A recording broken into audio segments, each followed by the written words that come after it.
Hi there, and welcome to the Wisdom of Whitehawk, where the collective consciousness known to us as Whitehawk offers a bridge to find purpose and meaning in your life, to follow your path wherever it takes you, with loving guidance. Alan Herring channels Whitehawk, and Gail expands on the teachings. Enjoy this episode. And are you having a good day? What does that all mean? Does it mean you've made $1 million, you've bought a bicycle, you've gone and had an ice cream, you just spent time with a loved one, you've had an amazing phone call to somebody, you've seen a puppy, you've nursed a baby? What do all these things have in common? That's right, it's that heartfelt energy. You don't have to think about it, how you're going to feel. It is how you feel. It is that emotion inside, it is that heartfelt energy. And that takes you forward into this universe of well-being, harmony, love and guidance. And that fills your heart with desires and passion, love and kindness. For not only yourself, which is very important, but for those around you, whether it's the animals you keep or somebody else's, the children you see, and all the wondrous things in the world, the birds, the ocean, all the wondrous things. And what were some of those questions today? Were they answered? Are you moving forward? Are you doing the things that you want to do? Is there something better? Should I be doing something different? Should I be taller, shorter, better looking? Some of those things are really relevant. But at the end of the day, it's about you feeling wonderful and great and loving towards yourself. And therefore that transpires into that vibration of greatness. And the language you put out to the universe, it comes back to you twofold, thousandfold.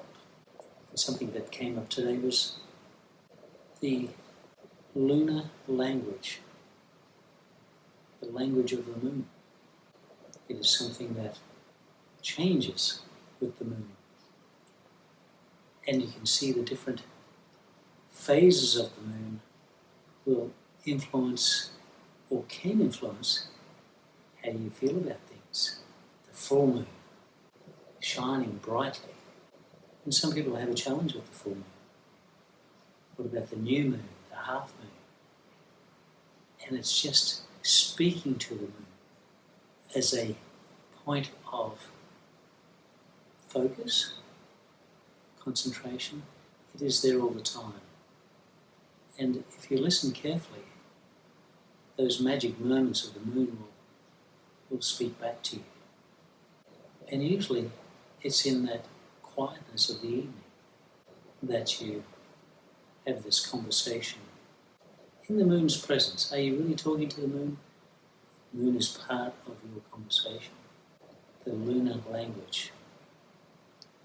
And that's all about expansive language and how you communicate with not only yourself, those others around you, but with the universe, and the moon is part of the universe. And it's a great insight to find out the different phases of the moon and how you feel about that, just as a point of reference.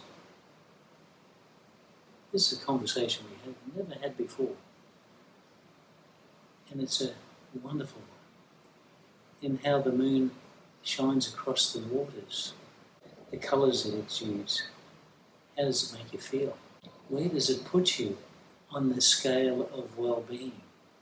Does it make you feel joyous and joyful, loving, optimistic, hopeful? You feel that bliss welling up within as the moon rises. As it goes down, you're thankful. And this is part of the language of vibration and resonance to lift your mood, that emotional state that dictates everything in your life. If you're feeling a little bit down and pessimistic and feeling despair, Maybe it's time to go outside, stand on the grass, under the trees, find out about where the moon is coming up to greet you and really engage with that language, the lunar language, which is part of you anyway. When you speak about a lunar language, so they're not actually words you're talking about when you talk about a language. No, it is a feeling. And sometimes those feelings will transpose into a word. Things like, look how beautiful that moon is. It's bright and it's cheery and it's radiating. And the colours that it gives off. It is the feeling, even if you don't have the words to describe the colours, the brightness, where it's situated in the sky. It is the feeling. It is the language of the heart. So all these new languages you talk about, the lunar language and then other languages as well, you're talking about the connection, the vibration of it. The connection of oneself with the universe. And the moon, the heavens, the sun, the different planets are all part of that congregation of information, love and guidance. Yes. So what can we gain from the moon? The moon's there every day, whether we see it or not, it's still there. So how can we use the moon to our advantage to help us? One of the great things about the moon is that it's there every day. It's almost invisible. If you ask your neighbour if they've seen the moon today, they may be a bit perplexed as if to say, oh, that's a strange question. Because it is there every day. And it's a focal point. And it's a vibrational being, so to speak. It is a vibrational object. It is alive and it's pulsating with energy and resonance. And it's really a focal point. And having an understanding that it is part of this universal creation, of which you are, we are, all part of this universal creation. And as there are different phases of the moon, it's having an appreciation of that focal point that is just amazing in itself. Sometimes the moon is clearer, you can see the craters. It's only a sliver of a moon, or it's a quarter moon or a half moon. And it's really sitting there and just finding those feelings. And sometimes you can attach a word to it, it doesn't really matter. But it comes back to love and appreciation. And how you feel about that. And the enormity of that connection with the universe. There are times when we're thinking that you can almost feel it. You can definitely feel the vibration of it if you just sit quietly in the evening. But sometimes that moon is so close you can almost touch it. You can't really, but it is one of those things that is there all the time. It is a great focal point and it changes. It's never ever the same. It's never in the same position. It is part of nature. It is moving and it's changing every single day. From day to day, it'll be in a slightly different position tomorrow. And isn't that an amazing thing? So when you talk about the lunar language, are there other languages as well? You know, what about if we see a puppy and play with the puppy? Doesn't that help us raise our vibration? Puppy language, baby language, ocean language, dolphin language. It's all how you feel. Seeing a beautiful sunset, a beautiful bride.